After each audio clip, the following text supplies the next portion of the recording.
Good morning. Thank you, Peter. Thank you for being here.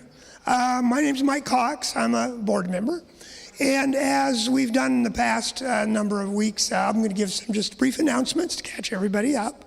It's a beautiful day, and I kind of looked out and go, man, church or hiking? I came here, thank goodness. But anyway, so a couple updates on what's going on. June 5th, we're going to have our congregational meeting here, both in person and Zoom. And that's when we're going to do a couple things. One, we're going to vote on a new or nominations for new board of trustees, nomination committee, the budget for next year, and also a bylaw change. So we need 30% of the members in order to have a quorum. So if you can come here in person, that's great. If not, it also counts over the live streaming. If you are not able to attend and you would like to vote, you can get an absentee ballot by contacting Carol Ann Davidson, and she can send it off to you, and that will count as your vote. Also, on June 11th, there will be a memorial service for John Peck, who passed away a while ago, here at 2 o'clock. And then on the 12th, there'll be the Cedars Marketplace. Our fundraising committee continues to try to dip into our pockets. And so June 12th, there'll be Cedars Marketplace, and it's a time where you can bring stuff, and it'll be outside, and it'll be a fun time. A couple other quick ones. If you do not have a picture in Breeze, Patty Shannon, where's Patty, would more than happy to take your picture, and then we can load it up into Breeze if you'd like your picture in Breeze. And finally, just a reminder, when we do sing, we need everybody to put their mask on, and I think Archer will remind everybody. So anyway, looking forward to today, Carrie, and appreciate you pulling this all together. Really do. Thank you.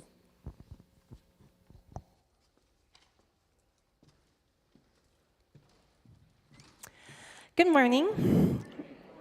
Welcome to Cedars Unitarian Universalist Church. My name is Carrie Schmidt, and I'm pleased to serve as your worship associate this morning. When last some of you saw me, I was flying through the air and landing on my head over in that corner of the church 2 weeks ago, and I suffered a concussion. So if I screw up this morning, we're going to blame it on the concussion.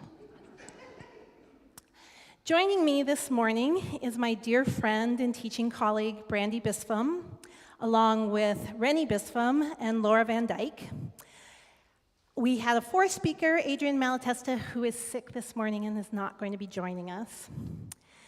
These people are equity crusaders in our community.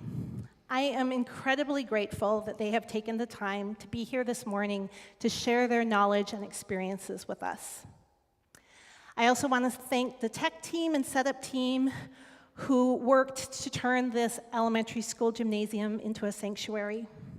And I want to thank Peter Spencer for being here to provide our music this morning.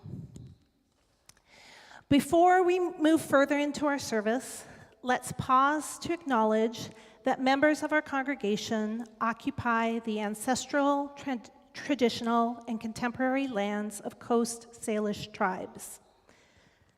The homelands of the Suquamish, Duwamish, Klallam, and Chimicum people were ceded under duress through the Point Elliott and Point No Point treaties. We affirm Indigenous sovereignty, both past and present. This acknowledgement does not substitute for the need to build authentic relationships with modern-day members of these tribes and to learn about their living culture and history. Cedars is committed to being a welcoming and inclusive community. In all the beauty of languages, cultures, and skin tones that come together in your uniqueness, we welcome you. In all the ways you experience and express gender, in the beauty of who and how you love, we welcome you. With all the religious and ethical traditions that inform your spiritual life, we welcome you. You are invited to join us today and always with an open mind, a loving heart, and willing hands. Now, let us prepare for the service by listening to the prelude performed by Peter Spencer.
I call you to worship this morning with an activity. You're going to need the note card and the writing utensil that I hope you picked up. And if you didn't, Mike Cox will help you get one. Thank you, Mike.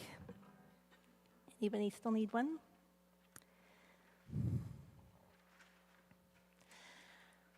All right.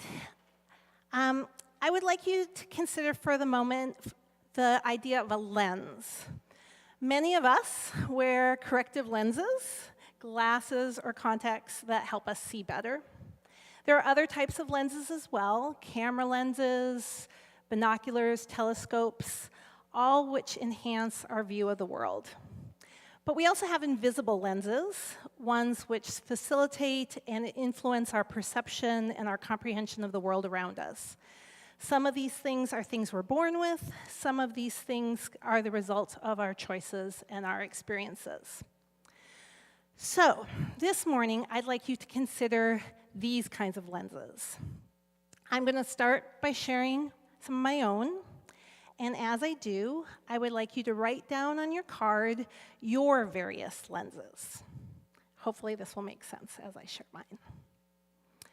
So, I am a 54-year-old white, female, cisgender, heterosexual, divorced and remarried, wife, mom, daughter, sister, and dog lover. That one's important. I was adopted at birth. I was raised in Minnesota by parents who were, I would say, Christmas and Easter Lutherans, politically conservative, fundamentally racist.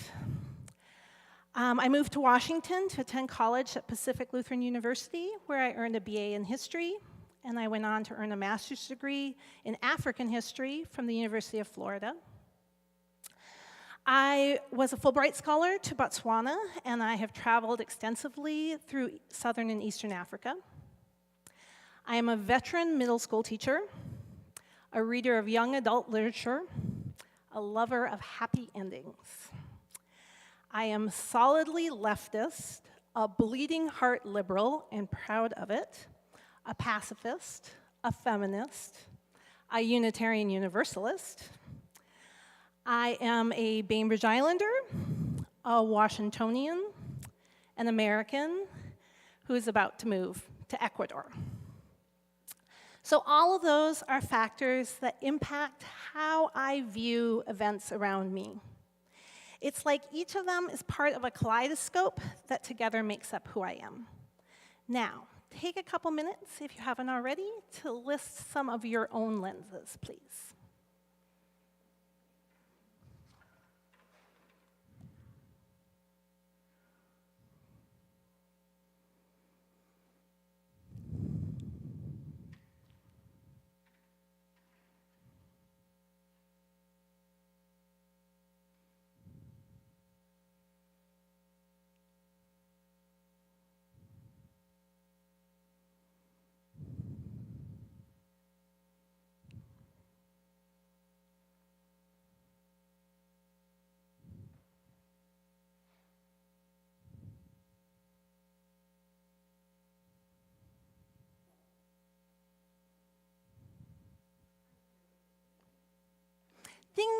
Things that are part of who you are, that make up who you are.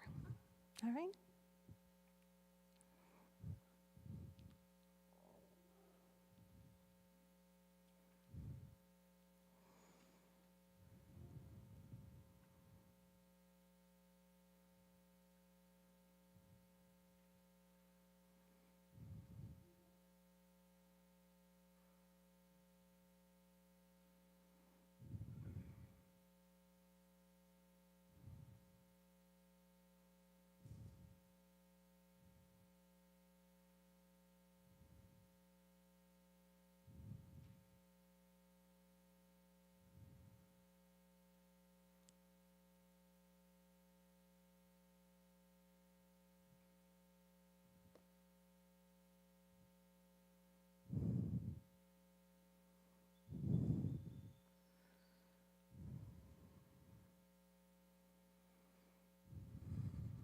About a minute more.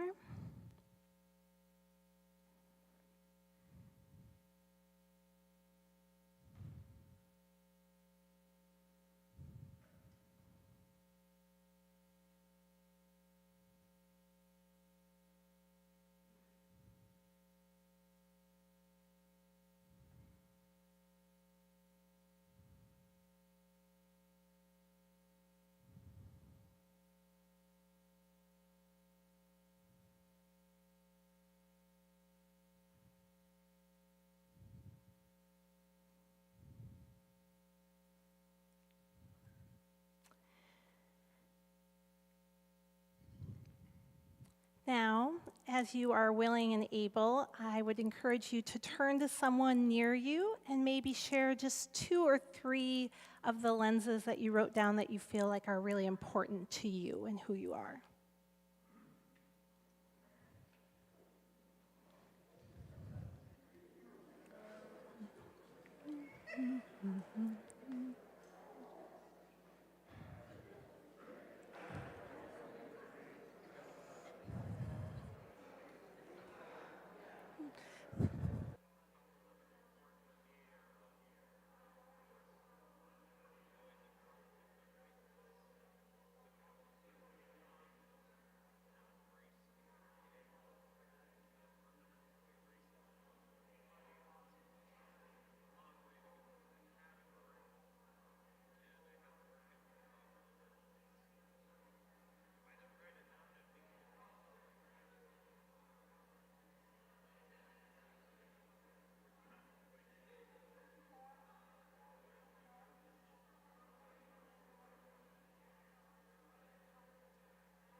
So now,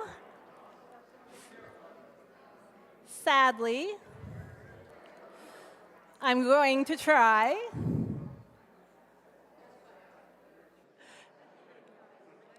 See, now I've got you talking, and now it's going to be hard for me to get you to stop talking. You're just like my 8th graders.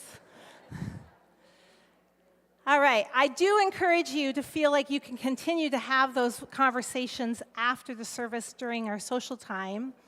I also want you to think about these lenses as you continue to listen to the words in our service this morning and the information being presented by our guest speakers. I'm going to invite Archer up now to lead us in our opening hymn. Hello, all. If you would all please join me on hymn 1017, Building a New Way, accompanied by Peter Spencer. And as you get ready to sing, if we could all be wearing our masks, it would be greatly appreciated. Mike does have masks if you need a mask.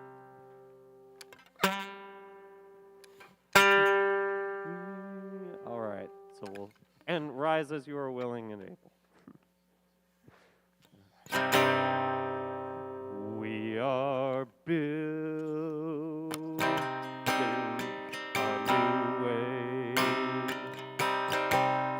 We are building a new way.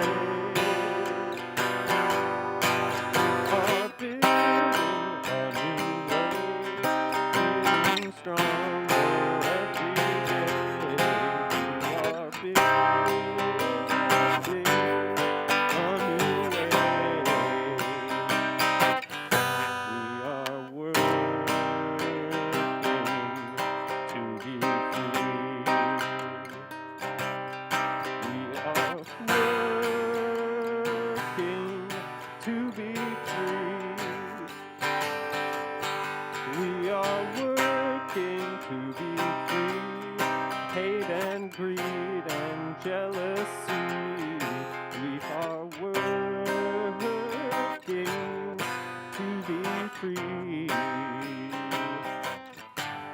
And free.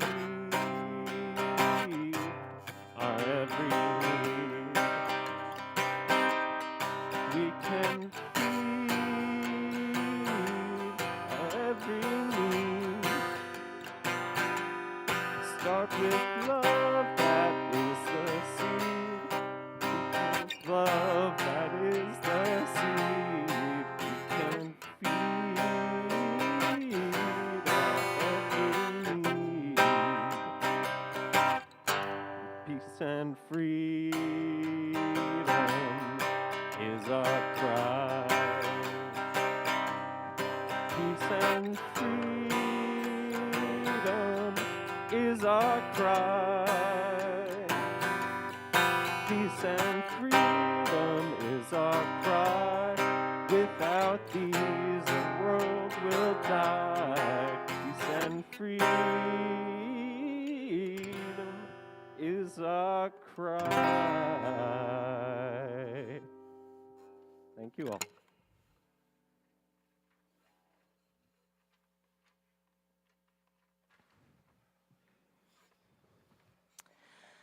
So Brandy Bispham, one of our guest speakers today, first led me and the rest of our staff in this Lens activity we did today for our call to worship many years ago. It was the very first activity she did as she led our staff in equity work, which she continues to do to this day. At the time, I remember thinking, it's great she's doing this, though I personally don't need it. I am not racist. Having been raised by parents who clearly were racist, in a home where the N-word was used, where my mom spent her evenings listening to a police scanner and worrying about all the bad people, in her mind black people, committing those crimes, where she grabbed my hand and pulled me closer when we would occasionally encounter a person of color when we were out shopping, I knew racism. I had grown up with racism, and I knew without a doubt that it wasn't me. Thanks to the equity work that Brandy has led at my school, including several book studies, I began to read and learn and grow, expanding my lens. Along with some other people in this congregation, I heard Robin DiAngelo, author of White Fragility, speak to a largely white audience at GA in Spokane, where I sat uncomfortably as she called out all white people as being complicit with and invested in racism. But it was Ibram X. Kendi's book, How to Be an Anti-Racist, which finally made it clear to me how much more work I had to do.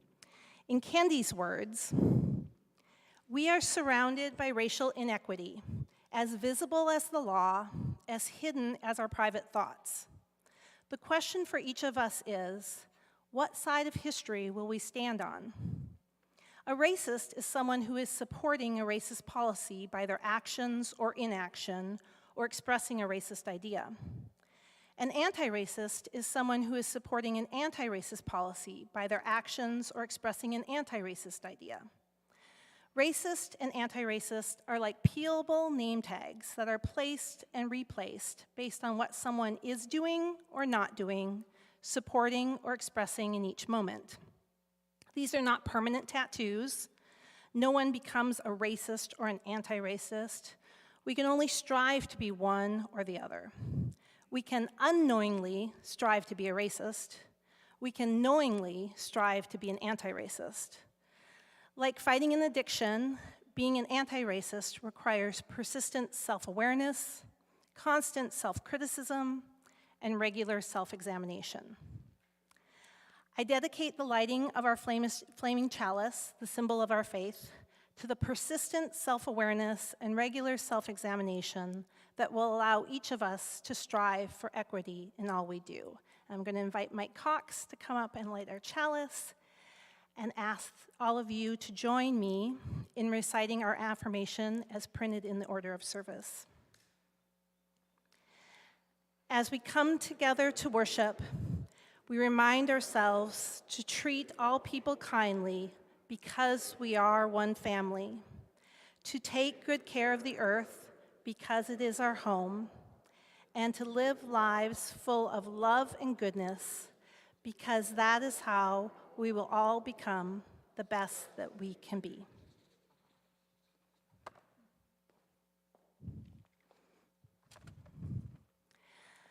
For our Time for All Ages today, I'm sharing a book with you that is called Not My Idea, a book about whiteness.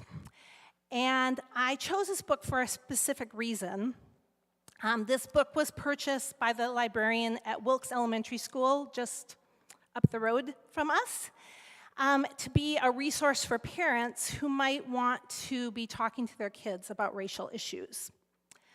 A local organization on the island with the seemingly benign name of Bainbridge Parents for Honest Education flagged this book after doing a search of books that were provided to them through a national organization with an even more ironic name, the Foundation Against Intolerance and Racism, otherwise known as FAIR. The local leader of that group spoke out about this book in letters to the editors, claiming incorrectly that it had been adopted into the Bainbridge School curriculum when it had only been purchased as a resource for parents, and stating that it, quote, compares whiteness to a contract with the devil in which whiteness gets to mess endlessly with the lives of fellow humans of color for the purpose of profit. I'm going to let you listen with your own lens and decide for yourself. The dedication to this book reads, in a 1993 interview, Toni Morrison said that about racism in America, white people have a very, very serious problem, and they should start thinking about what they can do about it. She added, take me out of it. Those words landed in me as a direct command. I made this book for my own white sons with help from their teachers and mine. It's dedicated to the Brooklyn Free School, where my family was first called upon to engage with whiteness in order to dismantle white supremacy. All right, it begins by saying, when grown-ups try to hide scary things from kids, and we have a mom who's saying, oh no, not again, and a little girl saying, what, Mom? What, not again? It's because they're usually scared too. And the little girl's asking, who is that with their hands up? Why is that policeman screaming at him? And then we see bang, bang, and the mom is clicking the remote off, and it says, they want to bury the truth. And the mom says, we don't need to worry about this. You're safe. Do you understand? And the little girl's thinking, no. The mom says, our family is kind to everyone. We don't see color. But deep down, we all know color matters. Skin color makes a difference in how the world sees you and in how you see the world. The mom and the little girl are going into a store. She says, I want to bring my aunt a gift. This will only take a minute. And we have the little girl looking in the store and the little boy who's black looking in the store, and it says, it makes a difference in how much trouble seems to find you or let you be. In stores, in cars, on sidewalks, at school, your skin color affects the most ordinary daily experiences, including which neighborhoods welcome you. You may get the message that racism is happening only to black and brown people. Racism is a white person's problem, and we are all caught up in it. Mostly by refusing to look at it. But you can face this. Understanding the truth takes courage, especially a painful truth about your own people, your own family. Even people you love may behave in ways that show they think they are the good ones. Racism was not your idea. You don't need to defend it. You can bring your curiosity to learn about it and see that it's true. And the little girl's at the library, and she's reading a book that says, in the United States of America, white people have committed outrageous crimes against black people for 400 years. All along, every step of the way, people who love justice and love each other have been fighting back. Many white people did things they never should have done. Denied opportunities, denied housing, denied voting rights. Many other white people failed to see the problem with this. These choices put wealth and power into white hands, homes, and neighborhoods. But some white people joined the leaders of Black liberation, and we see Angelina Grimke and Sarah Grimke. We see Julian Bond and the members of the Student Nonviolent Coordinating Committee. We see Nina Simone, nuns and fellow marchers on the Selma to Montgomery March, John Lewis and fellow demonstrators, and Colin Kaepernick.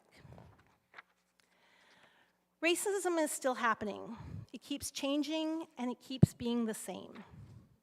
And yet, just being here, alive in this moment, you have a chance to care about this, to connect.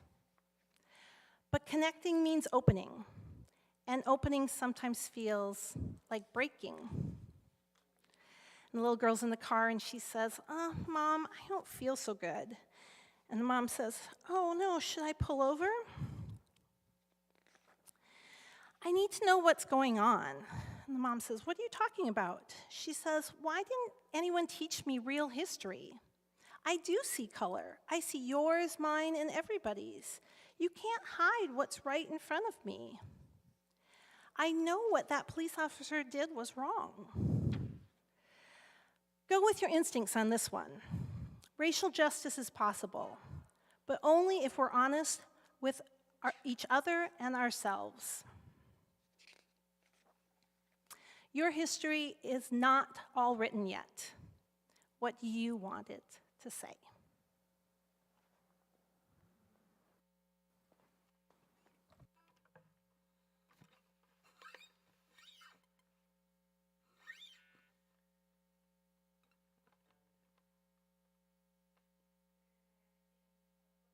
It's called Stamped, and in it sometimes the author says, "Take a breath break." I'm going to take a breath break now. So, we were once again reminded of the importance of this work last week when we heard the devastating news of another mass shooting, this one by an 18-year-old white man who killed 10 black people and injured 3 others at a supermarket in Buffalo, New York. Let us remember these individuals, their families, and this community as we join together in the spirit of meditation and prayer. I share these words written by UU minister Reverend Jennifer Jo Von Roo. Spirit of life and love, God of many names and yet none at all, our hearts are stretched thin. We see and hear the devaluing of people of color, of those with disabilities, of women, of immigrants. This list, incomplete as it is exhausting. And yet, we hold fast because we can carry hope in our hearts, hope that together we can dismantle systems of oppression, hope that the collective of American humanity will look at one another and say, "This has got to change." However thin our resilience may be wearing, we do not give up or give in. We look around and see our friends and neighbors carrying signs, moving and marching together, because we must not give up. We join thousands of people in the streets. We move for justice. We live for peace. We will not rest until we are heard. We will not rest until equity is made more real all around us. And Spirit of Life, we look within our own hearts to the burning coal that is the center of our being, the place where our hope for the world lives, the place where our faith in humanity resides. And there we find the strength and courage to continue moving forward, however muddy and rough the path may be. Amen.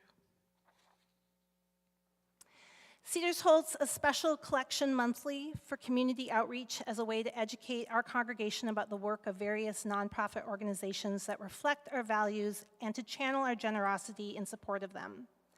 The Social Justice Committee has chosen Peaceful Morning Farm as the recipient of today's special collection. If you would like to give a tax donation, if you would like to receive a tax deduction for your donation, please write a check payable to Helpline House with Peaceful Morning Farm on the memo line. Cash will also be gratefully accepted, and we hope that you will give generously. And to tell you a little bit more about Peaceful Morning Farm is the founder and farm director, John Chang, who I welcome up this morning.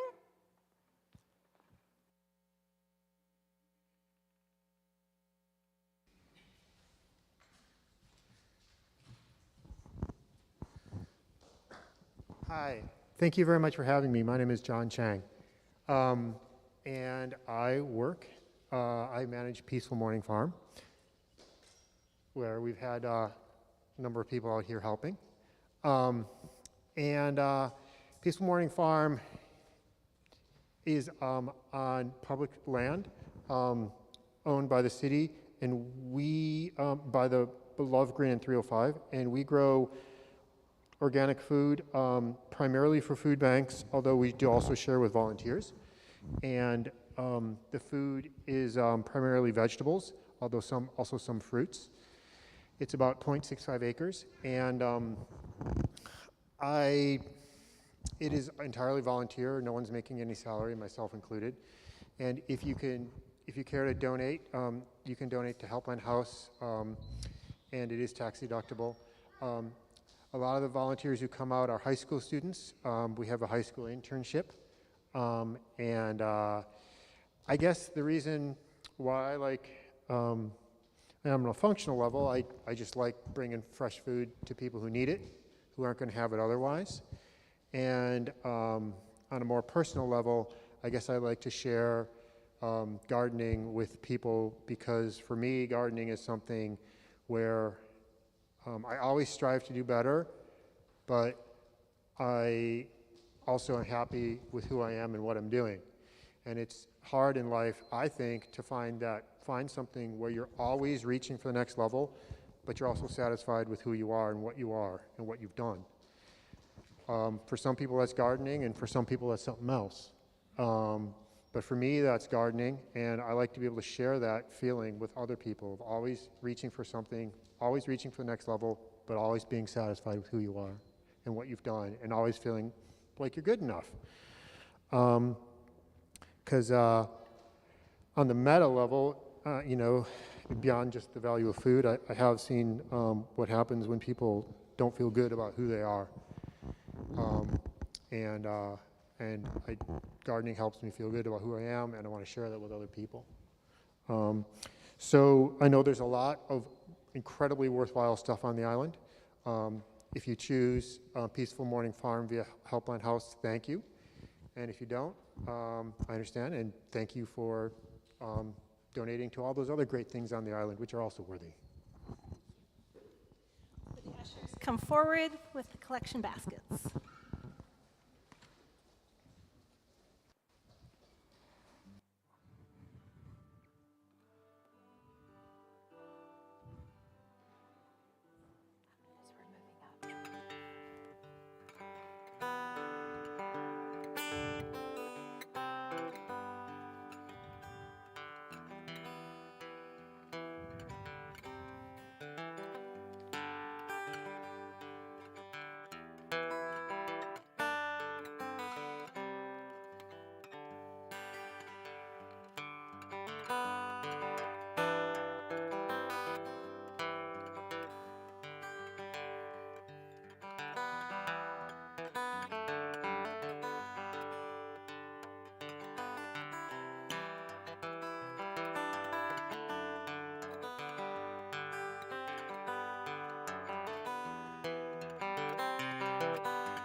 It is now my pleasure to welcome our guest panel to speak to you today.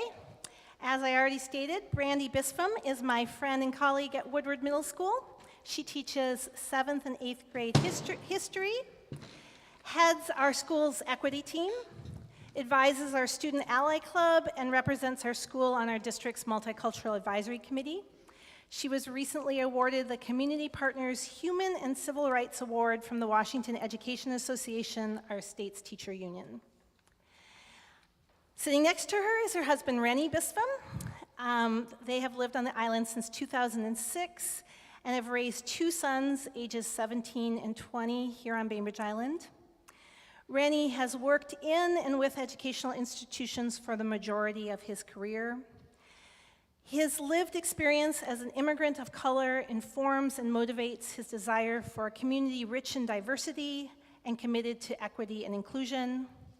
Rennie currently serves on Bainbridge Island's Race Equity Advisory Committee.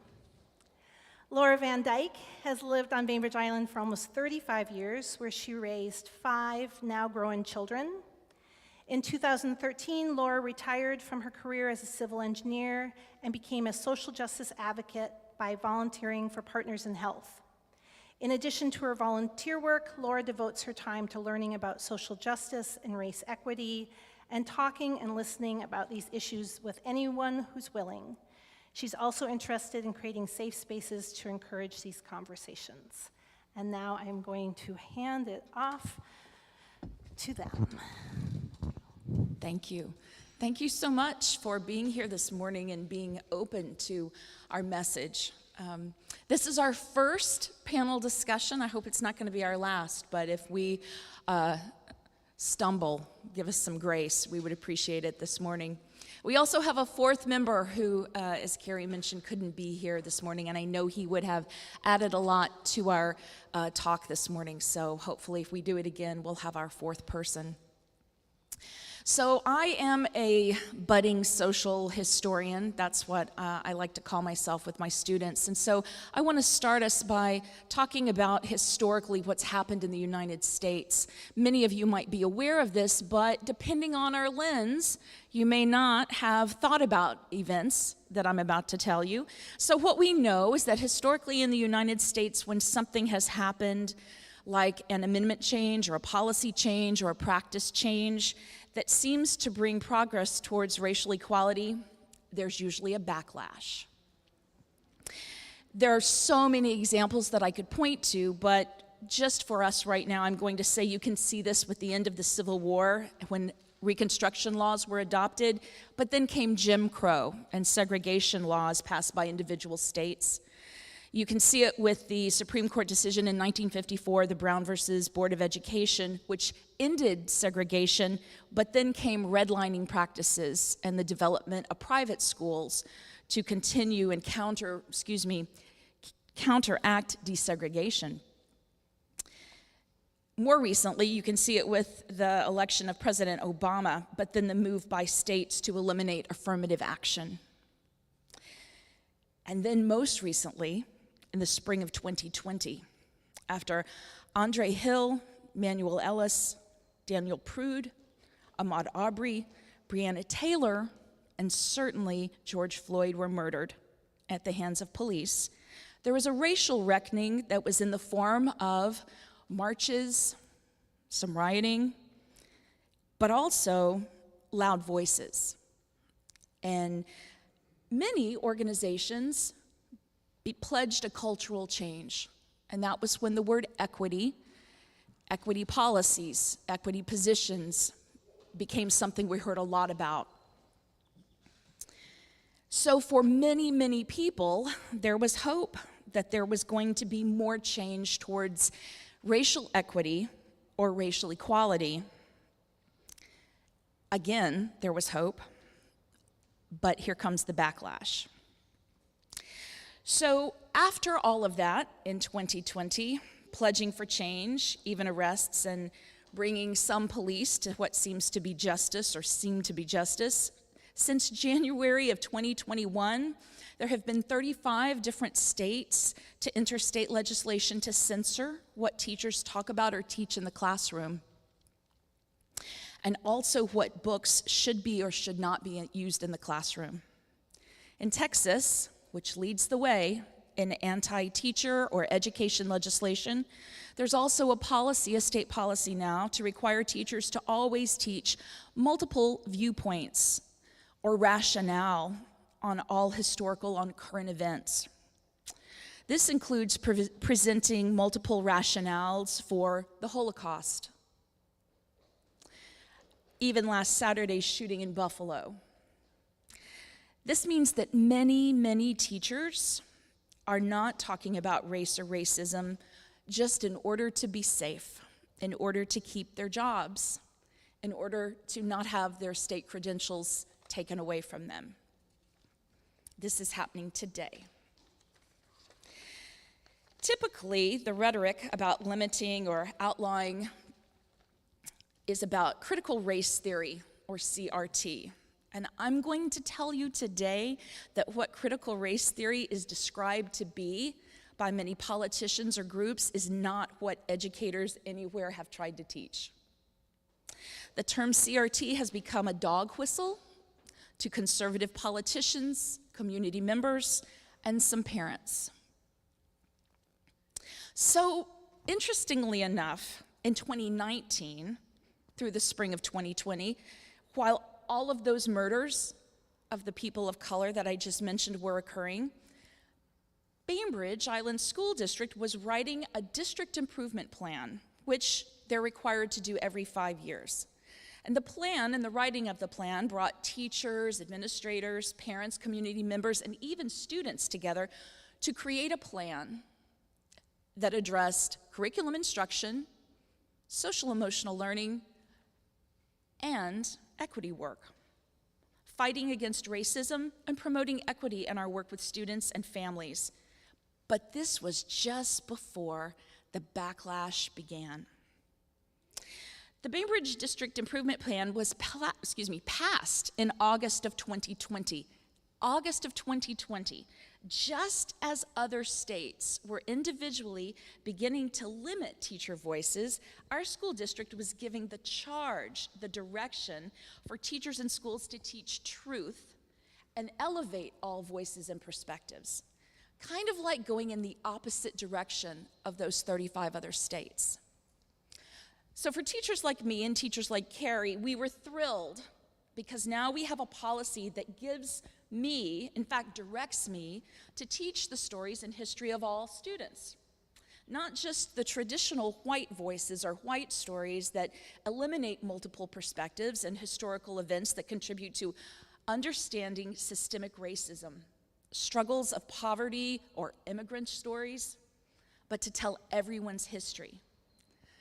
But here comes the backlash, even on Bainbridge Island. So in the last year, the backlash on Bainbridge, and I also want to be clear, not just Bainbridge. I know that we have members and people today who come from greater Kitsap County. Our experience is on Bainbridge, but this is happening in our county. The backlash is focused on two main talking points here. That district improvement plan that directs teachers to teach truth and multiple perspectives, and even strives for us to be an anti-racist organization. It directs us to be an anti-racist organization. But for Carrie and I, who teach 8th grade U.S. history, this backlash comes even a bit closer. Last spring, the book Stamped by Ibram X. Kendi and Jason Reynolds was adopted to be used in our U.S. history classes to bring in the voice and perspective of Black history that does not exist in traditional history books. We've had community members call out and ask that the book be eliminated from the curriculum, and in other words, banned. So we have 2 points that are under attack. The district improvement plan, which directs us to teach multiple perspectives and teach truth, and then our book Stamped. And so now I'm going to hand this off to my friend and equity warrior, Laura Van Dyke. Thanks, Brandy, and thank you all for allowing us to be here. It's a pleasure to be here this morning. So for my part, I'm just going to give you a timeline of the local pushback and response to these recent events. And I also want to say that our intent is not to diminish any particular person or group, but to simply describe words, behaviors, and actions that oppose the school's work to become more equitable, inclusive, and just. There are several group names and acronyms that I'm going to be giving you, so I'll do my best to make them easy to understand. As Brandy mentioned, in August 2020, the District Improvement Plan, sometimes called the DIP, passed with overwhelming support from parents, educators, community members, and other stakeholders, and it included a pillar that is called the Equity, Anti-Racism, Inclusion, Diversity, and Justice pillar. In less than a year, in March 2021, a national organization called Parents Defending Education filed a Freedom of Information Act request to our school district regarding everything related to diversity, inclusion, equity, and anti-racism. To fulfill this request, our district is sending this national organization 200 pages a month in materials. They expect to be sending materials for the next 14 years, or 33,000 pages. This national group has posted some of the BISD emails, receipts, and other documents on their website.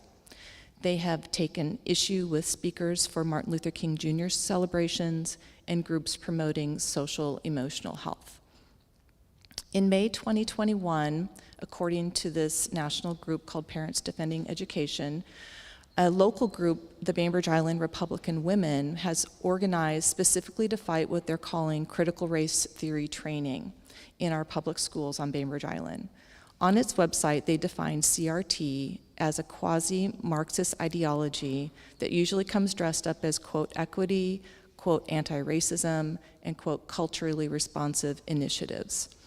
Some of their group have been talking, or some of their group have said that they believe talking about race is inherently racist.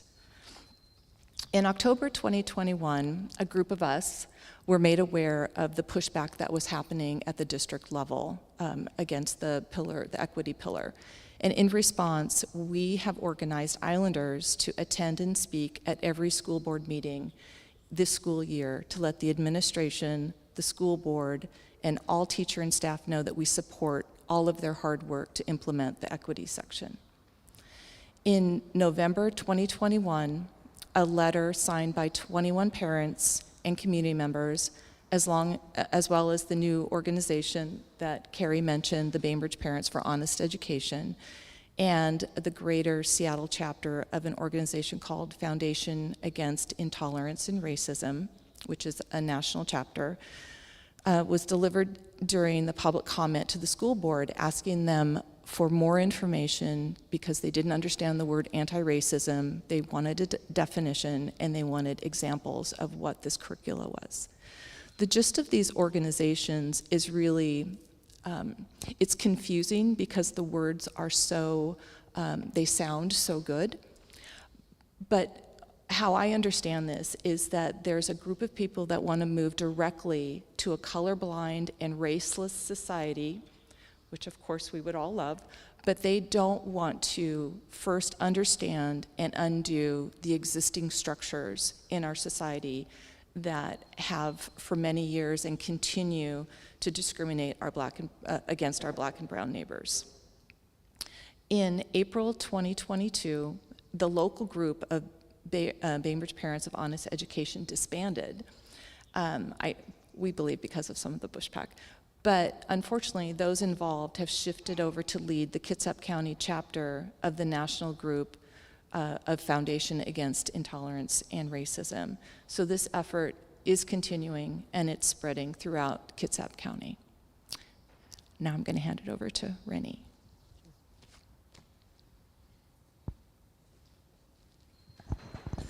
Thank you, and good morning, everybody. So I am currently serving on the Bainbridge Island Race Equity Advisory Committee for the City of Bainbridge. It originally started as a task force, and then probably about 3 years ago, the city changed it over to an advisory committee. And let me just read you what the purpose of the committee is. This chapter establishes a standing race equity advisory committee, hereinafter called the committee, to provide informed recommendations to the City Council on programmatic, community, and legislative options to address and rectify systemic and structural racism and bias within government and law enforcement. So I don't know, how many people have heard of REACT for today? Okay, a few. So people often ask, well, what do you do? You know, what does the Race Equity Advisory Committee do? Well, as you know, stated, the purpose is really to advise the City Council of ways to dismantle structural racism. One of the first things, of course, is just recognizing that it actually exists. And right now, there are folks who don't think that it's a thing, that it's just, I don't know, people complaining, but it really doesn't exist because this is Bainbridge Island. I mean, look at what we did for the Japanese, 80 years ago. And so there are folks who don't think that these kinds of things exist. I'll give you a very simple example where it doesn't look, and Brandy talked about backlash. And one of the things about backlash is when it morphs, it always changes, but the impact is still the same.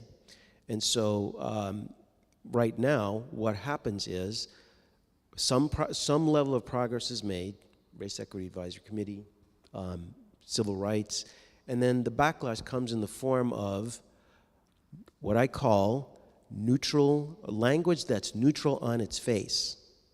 It sounds good. It's wonderful. Who wouldn't want to have a colorblind society? Who wouldn't want to have all lives matter? Who wouldn't want to have, the FAIR group, their acronym, who wouldn't want those things? It sounds good. But the impact of what occurs is it still goes back to the same thing of oppression and white supremacy. So one of the things the City Council put up for consideration is, it came up for consideration, was banning gas-powered lawn equipment. So you couldn't use it on Bainbridge Island. And the reality of what happens on Bainbridge, as most of you probably know, is that a lot of the service folks who come across the bridge to do that work, they're the black and brown folk. And so what happens to their income and their business when you pass a rule? It sounds wonderful. Who doesn't want to save the environment? But you pass a rule that then makes them have to go out and spend more money to comply with, a new ordinance. Now, right now, the city's not going to do that as of now. They are looking at it as something to do for just the city folks, city workers who do lawn care and gardening and maintenance. So they're not doing it citywide, but they are, trying it out with their workforce to see how it works. But that's a really simple example of something that sounds good and everybody can get behind it, but the impact of it is it's disproportionately impacts folks of color. Another way that I like to think about some of this is in cases where, there's two ways. I'll give you two ways that I think about this. One is we are preparing for an athletic contest. There's an athletic event coming up, and one team has a nice large gym. They've got trainers, they've got massage tables and saunas and years and decades of knowledge about this competition. The other group doesn't have anything. All they have is what they've been able to do in their groups. They have no building, they have no coaches, they have no massage tables and saunas. And then we get to the starting line and everyone says, the race is only fair if we both start at the same place. Now, before the race starts, you pretty much know what the outcome is going to be. But people argue that, if they don't start in the same spot, it's not fair. Well, reality is they're not starting the same spot. One group is starting way further ahead than another group. Another way that I like to think about this is, I'm sure most people like to hike and walk. You've probably walked Bainbridge several times, and you have a favorite route. And you know that in one direction, you feel the wind. In the other direction, depending on the speed of the wind, you don't feel it at all. But the wind, even though you can't feel it, it's pushing you. You walk faster. That is why when world records get broken, the wind can't be above a certain level, because it's not fair. A wind-aided world record is not the same as one that's not aided by the wind. Now, we all know when the wind's blowing in our face. The folks of color struggle constantly. The wind is always in their faces.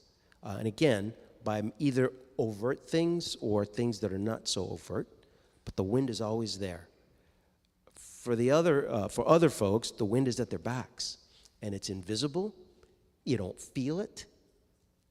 You don't really know it's there. And unless somebody points it out to you, shows you, something occurs in your life that lets you go, oh, if you haven't had that moment, that's when you recognize that I've got the wind at my back. Did I work hard? Yes, everybody trained hard. Everybody worked hard. But it's different when you have the wind at your back. And so I would invite you to get involved. This is not going away. It's not something that is going to magically cure itself. And so we need people to be involved. We need people to be involved with groups like Moby. We need people to be involved in groups like Interfaith Council. There are many local organizations that you can get involved with to do something. And everybody's got something that they can do. And again, if you go by Ibram X. Kendi's book, Stamped, you're either helping, actively doing something, but if you're not doing anything, you empathize, you say you do, but if you're not doing anything, you're basically part of the problem.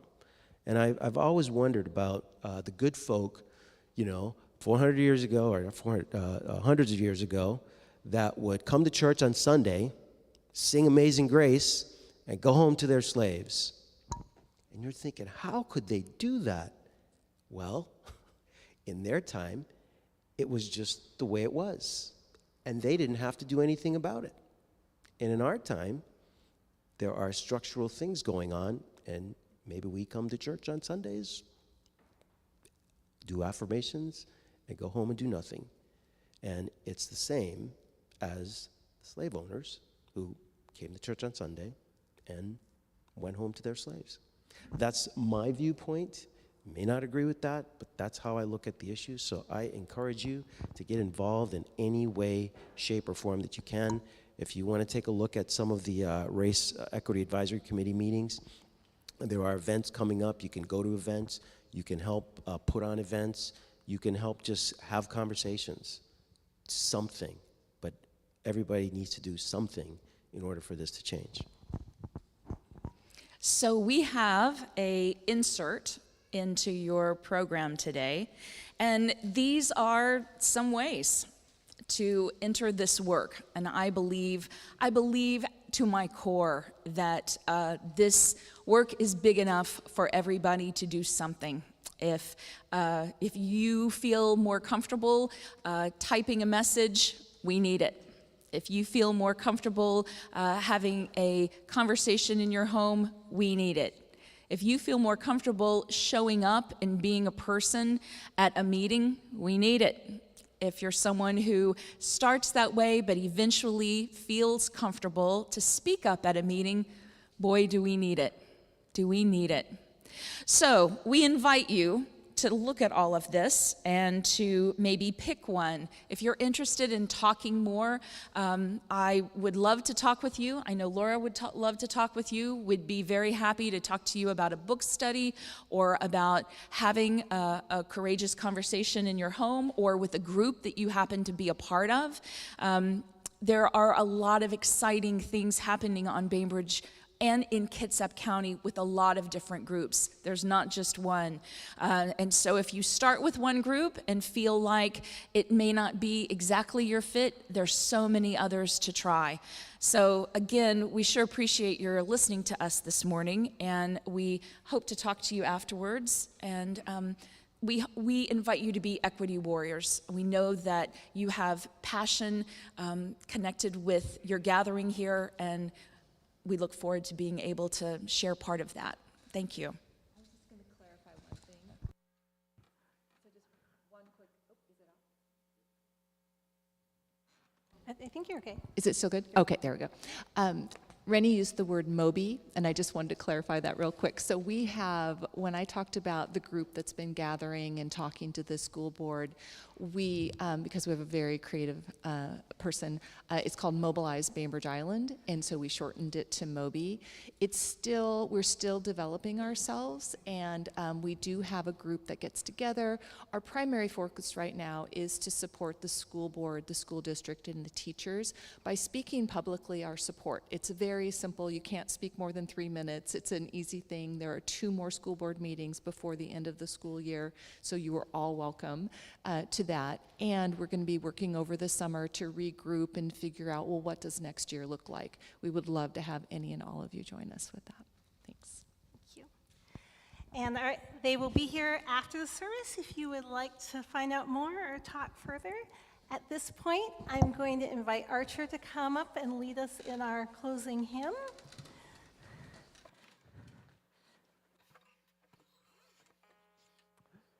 If you would all turn to page 1028, The Fire of Commitment, don your masks if you would like to sing. Rise as you are willing and able, and we will be led in by Peter Spencer. Right. And now. The light of days remembered burns a beacon bright and clear, guiding hands and heart and spirit into faith set free from fear. The fire of commitment sets our mind and soul ablaze. When our hunger and our passion meet to call us on our way, when we live with deep assurance of the flame that burns within, then our promise finds fulfillment. Future can begin. Thank you. Thank you.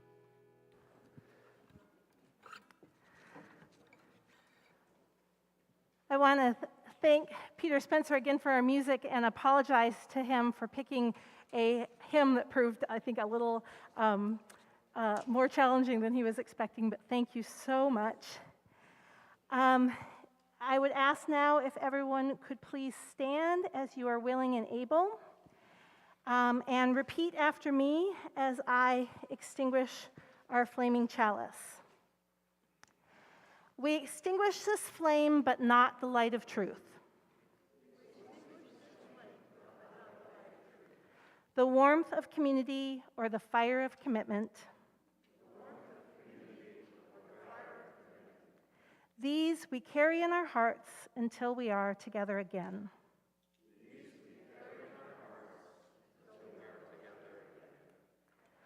Our service has ended, but our service to the world and to one another begins anew. Go in peace, return in love.